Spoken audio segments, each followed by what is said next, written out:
मैं आ चुका हूं।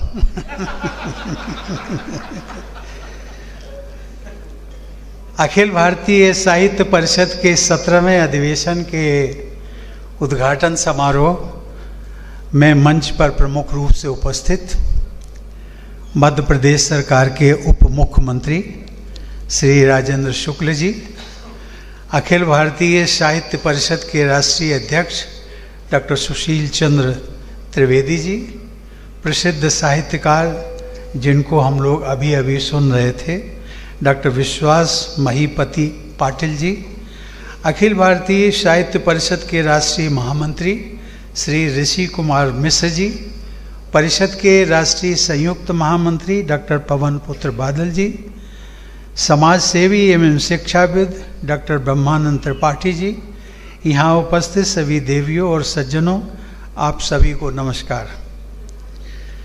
जब महीपति पाटिल जी अपनी बात रख रहे थे तो मुझे लगा कि सत्य और साहित्य का जब सामंजस्य हो जाता है तो वो विज्ञान से भी बढ़कर के होता है। सत्य ये है कि गुलाब का फूल बाद में आएगा, कांटे पहले होंगे, ये भी सत्य है। लेकिन उसको उन्होंने साहित्यिक भाषा के कुछ शब्द उसमें पिरो दिए और वो एक ऐसी कहानी बन गई जिसको कि मुझे लगता है कि हर पाठक और हर श्रोता जो है वो बिना करतल ध्वनि के नहीं रह सकता। मैं आपको आपकी सोचने की क्षमता, आपकी कल्पना की शक्ति, इन सभी के लिए पाटिल जी मैं आपको बहुत बहुत बधाई देता हूँ।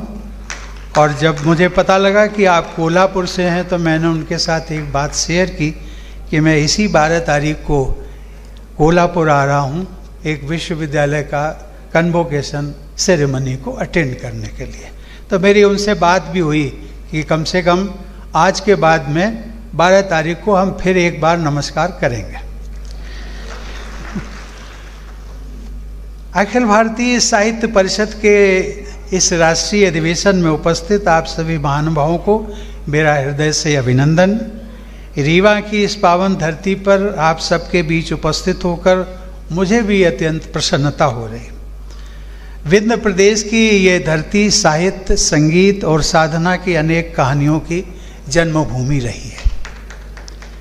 मुझे बताया गया है कि तानसेन और बीरबल के सुरों की उत्पत्ति यहीं पर हुई थी।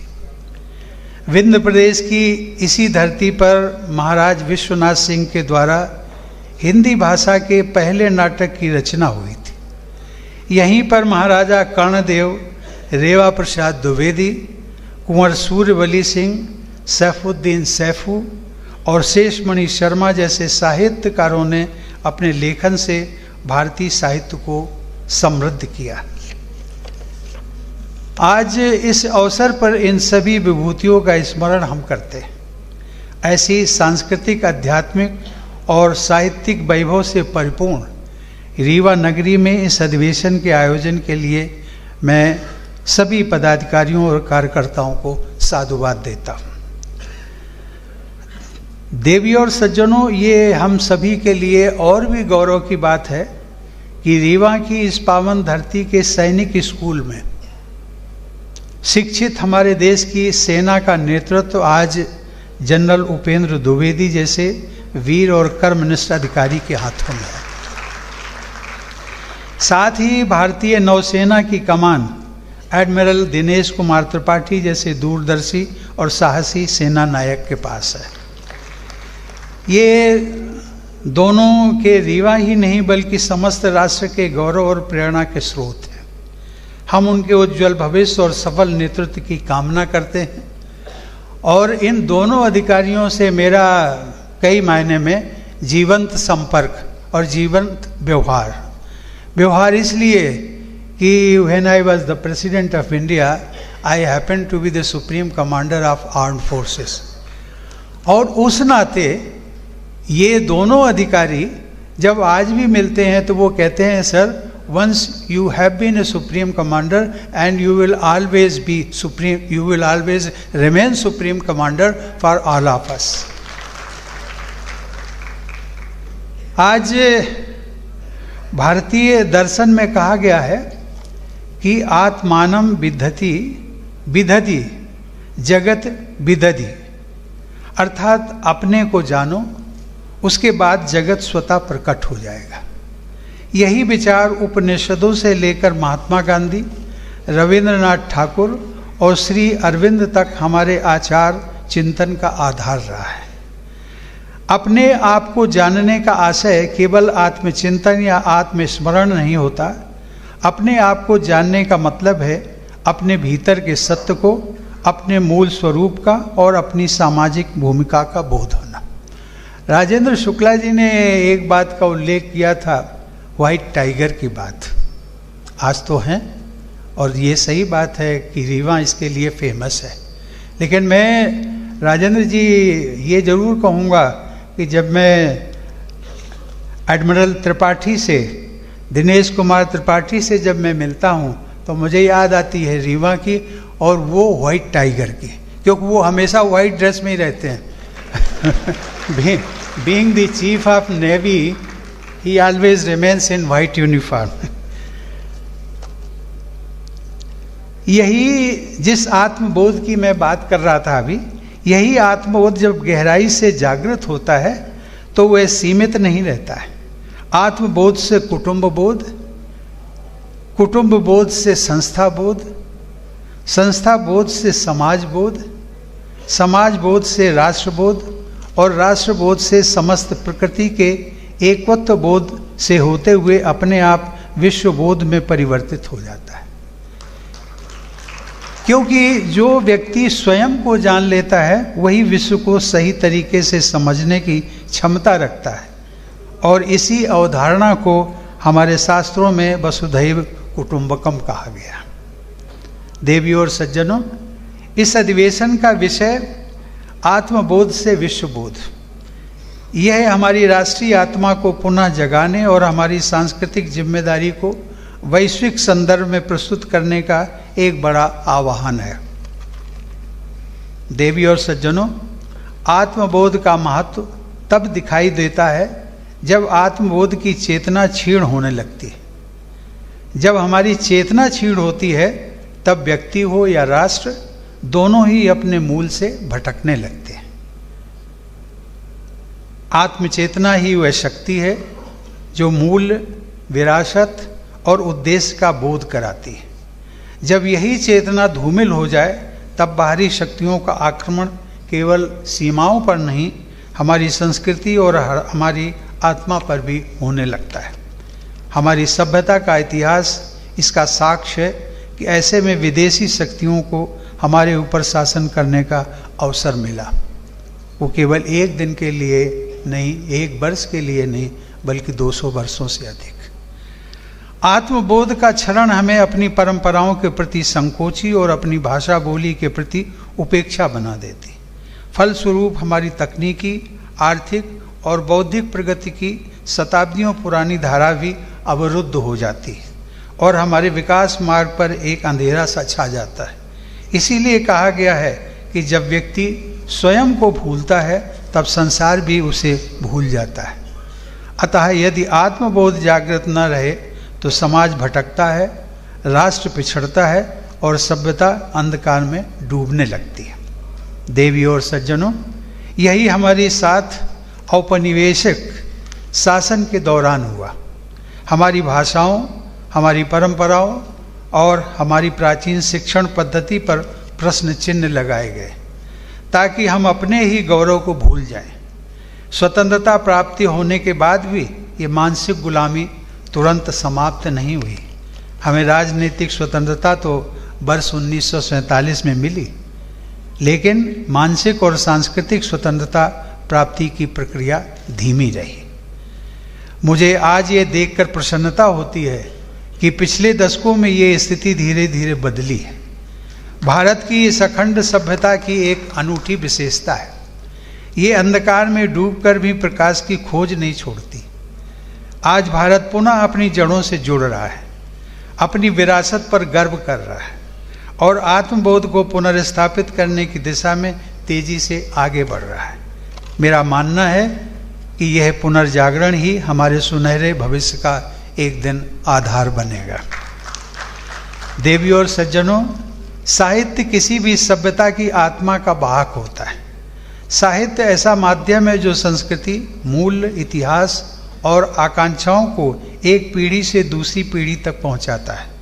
जब किसी समाज की भाषा, उसके गीत, उसके आख्यान और उसके ग्रंथ जीवित रहते हैं, तभी उसकी पहचान और आत्मा भी जीवित रहती है। साहित्य केवल शब्दों का मनोरंजन नहीं है, बल्कि चेतना का मार्गदर्शन है, जो व्यक्ति के भीतर आत्मबल जगाने की और समाज को एक साझा उद्देश्य की ओर प्रेरित करने की शक्ति रखता है।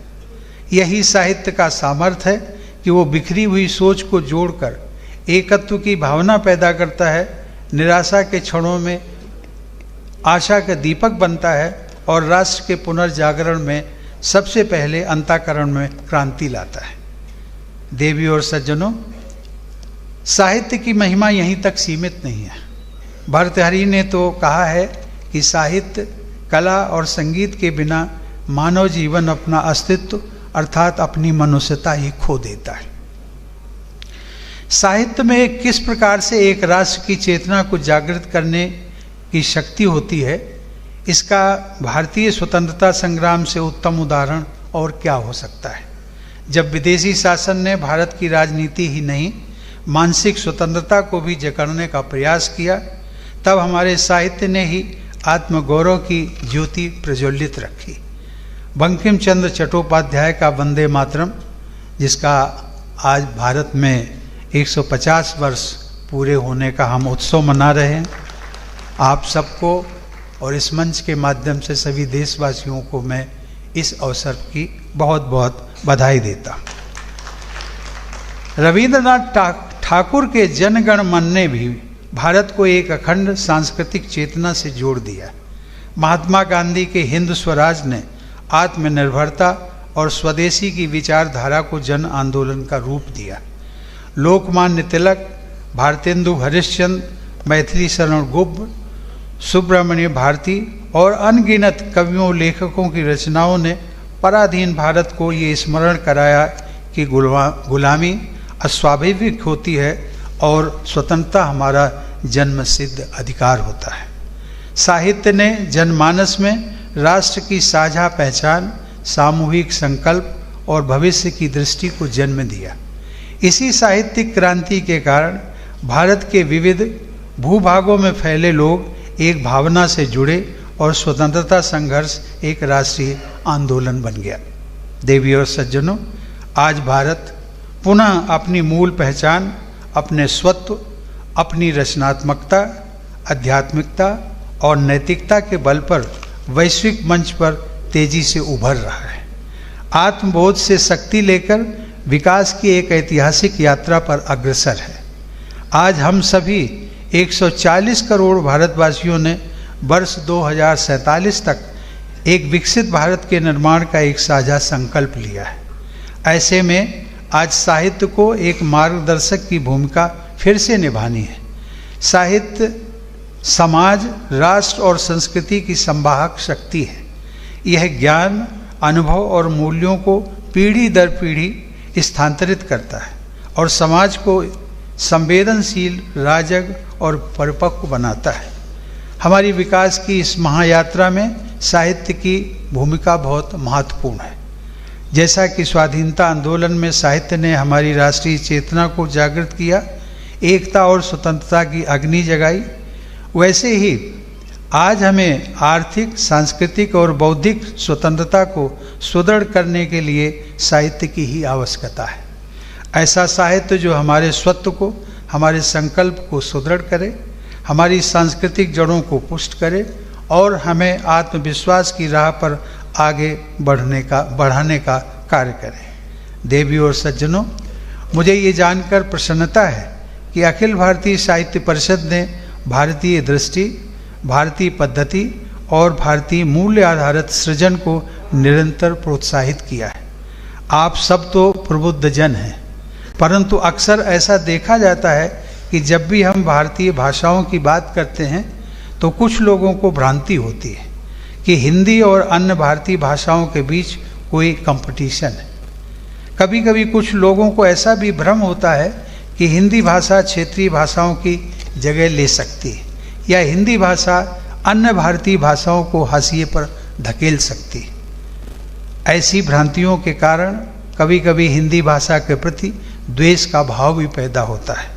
अक्सर देखने में आता है कि संकीर्ण राजनीतिक लाभ के लिए ऐसी भ्रांतियों को जानबूझकर प्रदर्शित किया जाता है, परंतु सच ये है कि हिंदी भाषा का उद्देश्य क्षेत्रीय भाषाओं की जगह लेना नहीं है।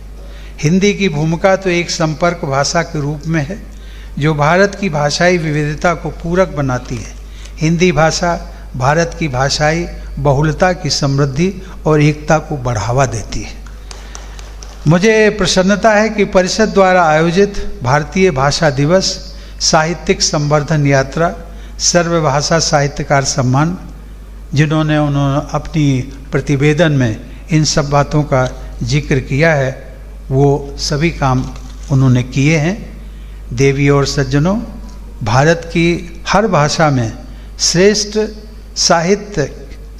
साहित्यिक रचनाओं का अनुपम भंडार विद्यमान है, किंतु अच्छे अनुवाद के अभाव में ये विविधता संपूर्ण राष्ट्र में समान रूप से नहीं पहुंच पाती। मेरा मानना है कि भारतीय भाषाओं के आपस में अनुवाद की दिशा में सुदृढ़ प्रयास राष्ट्रीय चेतना और सांस्कृतिक एक सूत्रता को और अधिक सुदृढ़ करेंगे। मैं आग्रह करूंगा कि अखिल भारतीय साहित्य परिषद इस दिशा में सक्रियता से अपना योगदान दे। हमारे युवा साहित्यकारों में विशाल और अनंत संभावनाएं विद्यमान हैं। मुझे भरोसा है यदि उन्हें उचित मार्गदर्शन, प्रशिक्षण और अवसर उपलब्ध कराए जाएं ताकि वे अपनी रचनात्मकता एवं कल्पनाशीलता को राष्ट्रहित और राष्ट्र प्रगति की दिशा समर्पित कर देश के विकास में बहुत ही महत्वपूर्ण योगदान दे सकते हैं। इसलिए यहाँ उपस्थित सभी महानुभावों से मेरा आग्रह है कि आप यथाशक्ति युवा शक्ति को, युवा साहित्यकारों को अधिक से अधिक प्रोत्साहन दें। देवी और सज्जनों, मुझे विश्वास है कि अखिल भारतीय साहित्य परिषद आत्मगौरव, राष्ट्रीय चेतना और सनातन जीवन मूल्यों पर आधारित साहित्य का सृजन एवं संवर्धन करते हुए आत्मबोध से विश्वबोध की यात्रा को और प्रखरता के साथ संचालित करती रहेगी। इन्हीं मंगल कामनाओं के साथ इस अधिवेशन के सफल एवं प्रभावी आयोजन हेतु परिषद एवं सभी साहित्यकारों को मैं हार्दिक बधाई और शुभकामनाएं देता हूं। धन्यवाद। जय हिंद।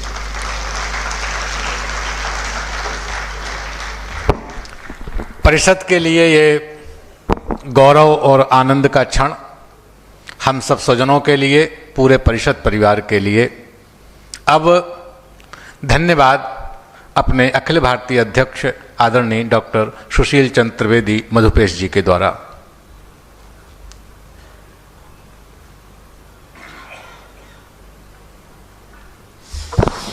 महामहिम का फ्लाइट है और ऊपर से पूर्ण मुझे पहले वहाँ एरोड्रम पर ही बता दिया था कि तुरंत निकलना है, तो हम लोगों ने विलम्ब कर दिया है उनको। तो मैं उनके लिए दो शब्द जो मैं उनको प्रति अनुभूति करता हूँ सीधे सीधे कहते हुए और यथाशीघ्र समापन की ओर बढ़ूँगा। विश्वगुरु भारत का हृदयांश, उत्तमोत्तम उत्तर प्रदेश, परात्पर ब्रह्म अवतरण मूल महापुरुषों की धरा विशेष। कानपुर के जनपद ग्रामीण क्षेत्र की डेरापुर तहसील, ऐतिहासिक गरिमामय गांव, वहाँ से है परौंख 9 मील। पूज्या कलावती जी अम्ब, पिताश्री श्रीमन महकोलाल, 4 अग्रज बहनें 2 बड़ी, 7वें बन कनिष्ठतम बाल। ईस्वी मध्य शती 19, 1 अक्टूबर 45। अभी सभी के प्यारे सीधे सरल देख रहे होंगे उनके आचरण को, उनकी वाणी को, उनके व्यवहार को। सभी के सीधे प्यारे सरल, गुणी मेधावी बड़े पढ़ीस। इतने पढ़ने लिखने वाले न होते तो यहाँ तक कैसे पहुँचते। शांति सज्जनता की प्रतिमूर्ति, सभी के बंधु सखा गोविंद। जैसे भगवान कृष्ण सर्वसाधारण के सखा थे, वैसे ही हमारे सबके बीच में आप बढ़ाने स्वजन राष्ट्र सम्मान जन्म श्री रामनाथ कोविंद। ग्राम में सामान्य रहा परिवार, शांति प्रिय सौम्य अतीब उदार। प्रथमतः डिग्री ली बीकॉम, LLB बना वृत्ति आधार। आ गए दिल्ली हाई कोर्ट, उच्चतम न्यायालय के भी साथ। सफलता के चढ़कर सोपान, संग भाजपा पीठ पर हाथ। वंचितों का पुरुषों का काम किया, सेवारत ले निष्काम। पार्टी में विभिन्न दायित्व निभाते व्यस्त रहे अविराम। सांसद राज्यसभा 2 बार, समितियों में पा गुरुतर भार। बढ़ाया भारत का सम्मान, विदेशों में जा बारंबार। सौम्यता गुणवत्ता विधिक लगन, समर्पण राष्ट्र भाव अनुसरण। प्रतिष्ठित राज्यपाल पद लब्ध रहा, आकर्षक सभ्याचरण। इतना सभ्य राज्यपाल जितने आप रहे हैं, उसी के कारण तत्काल प्रोन्नत हुए थे। न भूले अपने जिन्हें कदापि, सबसे बड़ा गुण है, आज भी सुशील नाम से बुलाते हैं। न भूले अपने जिन्हें कदापि, बड़प्पन कान प्रदर्शन लेश। महामहिमन से भी महनीय, कर रहा अभिनंदन मधुपेश। समर्पित धन्यवाद मधुपेश। एक हमारे दूसरे विनम्र मूर्ति हैं, दूसरे एक लाइन बस। उनको जिनके कारण हम यहाँ पर इतने आनंद पूर्वक ये कार्य कर पा रहे हैं, अपने अधिवेशन का लाभ ले रहे हैं। 1-2 शब्द केवल। विनम्रता सज्जनता प्रतिकृति, हृदारता यस्य भसानुवर्तिनी। निसर्गता नेत्रिगुण विभूषिता, जयोस्ति राजेंद्र यथार्थ नामा। बाकी हमारे साहित्यकार बंधु जो विश्वास पाटिल जी को आप लोगों ने सुनाई है, उनको बार बार कोटि कोटि धन्यवाद। आप सबको अनंत बार धन्यवाद देते हुए वाणी को विराम देता हूँ और सभा का समापन करूँ। इस उद्घाटन सत्र के विसर्जन के समय 3 दिन तो विमर्श चलेगा, राष्ट्रगान और इस कार्यक्रम के बाद शोभा यात्रा। राष्ट्रगान के लिए खड़े हो जाएंगे।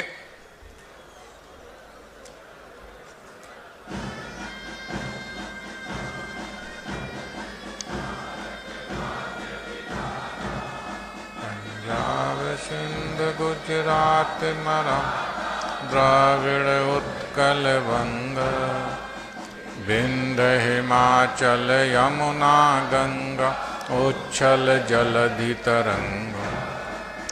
तब शुभ नामे जागे, तब शुभ आशीष मांगे। गाहे तब जय गाथा, जनगण मंगल दायक जय। भारत भाग्य विधाता, जय हे जय हे जय हे, जय जय जय जय हे। भारत माता की। का अपना संतान के सुख से वंचित है, बहने संपर्क करें विंध्य क्षेत्र के विख्यात पहिल टेस्ट ट्यूब बेबी सेंटर से। महिला से संबंधित कोनो गंभीर समस्या के खातिर संपर्क करें प्रतिदिन पुराना तीर्थ मेमोरियल अस्पताल कुटेही रीवा। संपर्क कर सके थे 8821000416 पर या 076623524551 पर। डॉक्टर बीना मिश्रा, स्त्री रोग एवं बांझपन विशेषज्ञ से प्रथम IVF क्लिनिक, IVF में उच्च तकनीकी लेजर हैचिंग के उपयोग।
का अपना संतान के सुख से वंचित है।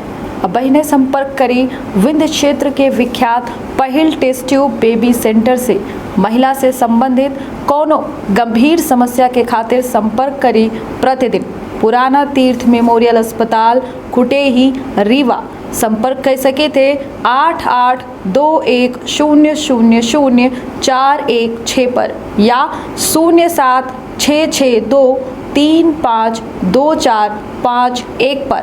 डॉक्टर बीना मिश्रा स्त्री रोग एवं बांझपन विशेषज्ञ से प्रथम IVF क्लिनिक, IVF मौच तकनीकी, लेजर हैचिंग के उपयोग,